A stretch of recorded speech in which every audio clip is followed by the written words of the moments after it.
Assalamualaikum warahmatullahi wabarakatuh. Selamat pagi semuanya. Bagaimana kabarnya Anda hari ini?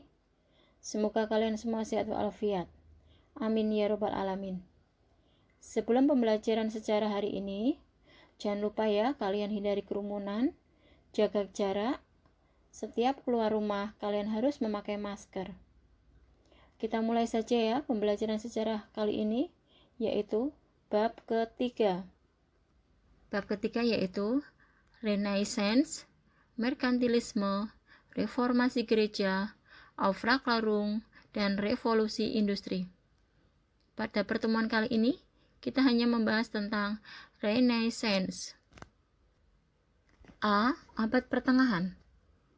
Istilah abad pertengahan merujuk antara pada masa jatuhnya Kekaisaran Romawi, yaitu Romawi Barat pada tahun 476 Masehi dan mulainya pada masa Renaissance pada abad ke-16 di Eropa.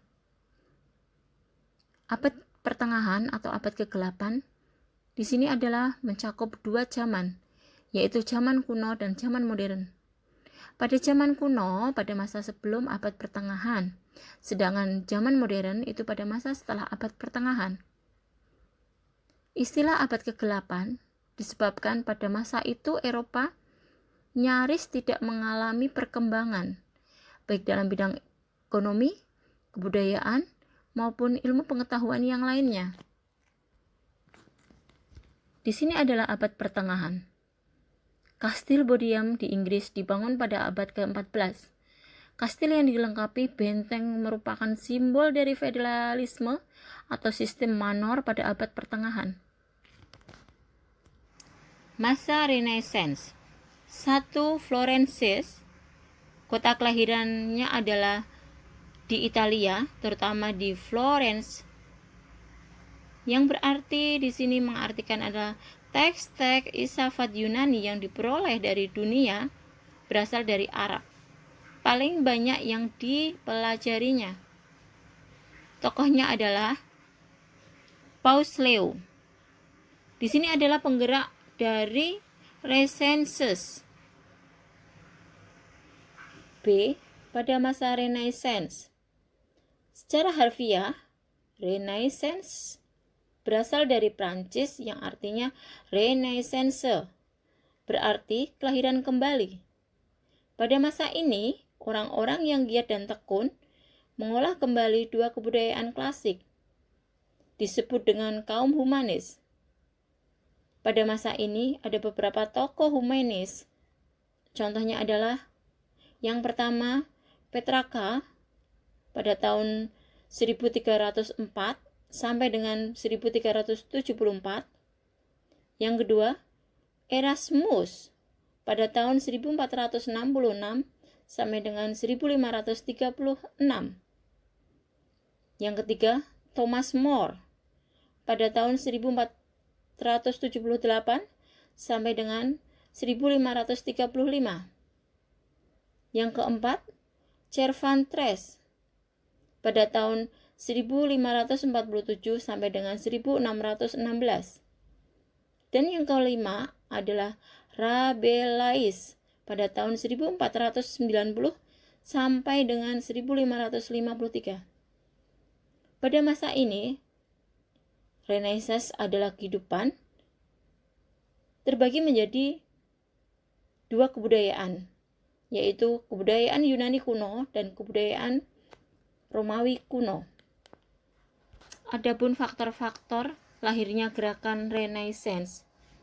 Yang pertama adalah munculnya banyak kelas menengah baru. Di sini, munculnya kelas menengah baru serta kota dagang yang makmur berhasil mengubah cara pandang orang-orang terhadap kehidupan di dunia.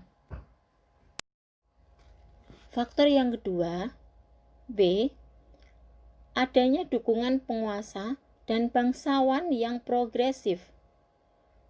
Artinya adalah para penguasa politik, Renaissance, dan kaum bangsawan yang progresif melopori pengembangan pendidikan berbasis humaniora serta membiayai proyek-proyek besar dalam bidang seni dan budaya. Faktor lahirnya gerakan Renaissance yang ketiga. C. Kenyataan pahit abad pertengahan. Di sini maksudnya, kondisi kemiskinan yang dialami rakyat pada abad pertengahan, khususnya di daerah Inggris, ikut memuncul lahirnya Renaissance.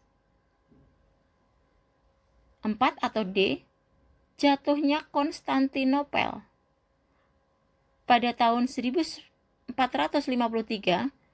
Konstantinopel jatuh ke tangan dinasti Ottoman. Dan faktor yang kelima atau E, penemuan mesin cetak. Pada tahun 1454, Gutenberg dari Mainz di daerah Jerman menemukan mesin cetak. 3. Dampak Renaissance dalam berbagai bidang. Contohnya adalah yang pertama, sosial budaya.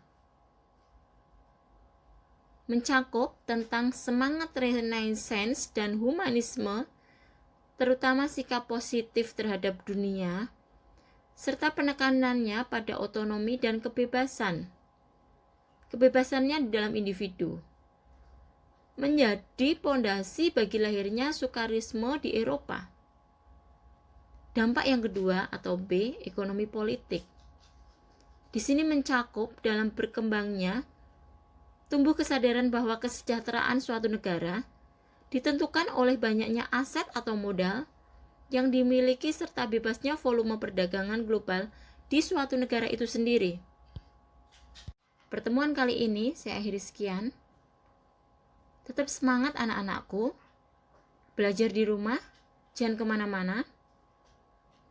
Saya akhiri sekian. Wassalamualaikum warahmatullahi wabarakatuh.